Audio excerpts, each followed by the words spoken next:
Mayor Todd Gloria announces his office is taking on the fentanyl crisis. It's our top story here on the 4. Good afternoon. I'm Heather Myers. I'm Carlo Chiquetta. The number of fentanyl-related overdoses continues to climb here in our region.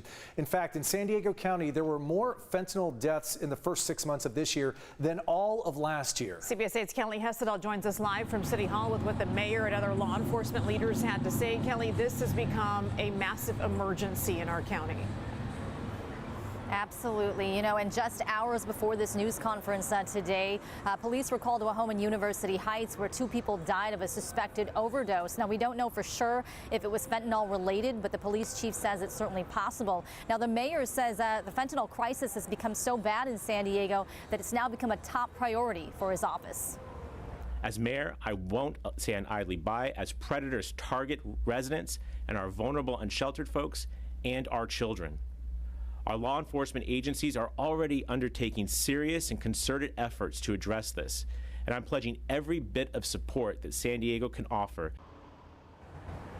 Now, here is some video from that scene in University Heights this morning. Police tell us a man and a woman in their 30s died from a suspected overdose. 2 other people were hospitalized.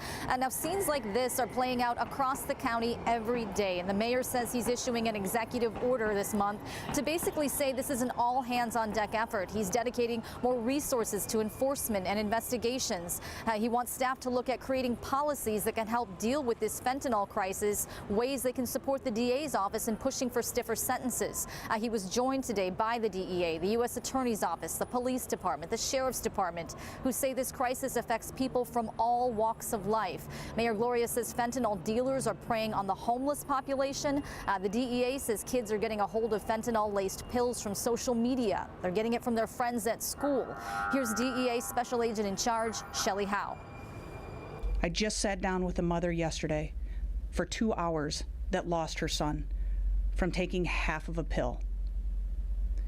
She's beating herself up, right? There's nothing else she could have done. There was no prior drug use. It was half of a pill to help her son with anxiety. She had appointments scheduled to get it from a psychiatrist, but he wanted to self-medicate. Half of a pill, and he is gone.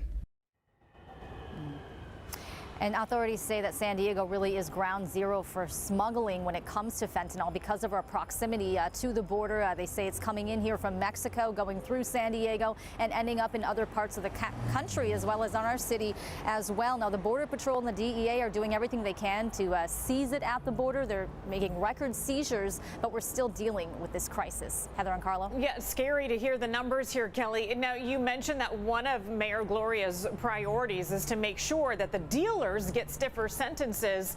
What are the sentences that they're getting right now? Well, according to District Attorney Summer Steffens, she says the maximum penalty right now is 3 years behind bars, and that's even for dealers who supply a fatal dose of fentanyl. So she is saying that there are no enhancements under state law right now, and these are difficult cases to prosecute. So she's really pushing that these laws become changed, and she's pushing for these dealers to be charged with murder. Such a deadly drug. Kelly Hessedal reporting for us live. Thanks, Kelly. Yeah, that seems like one place to start is to hold these dealers accountable for these deaths. Yeah. It has to happen.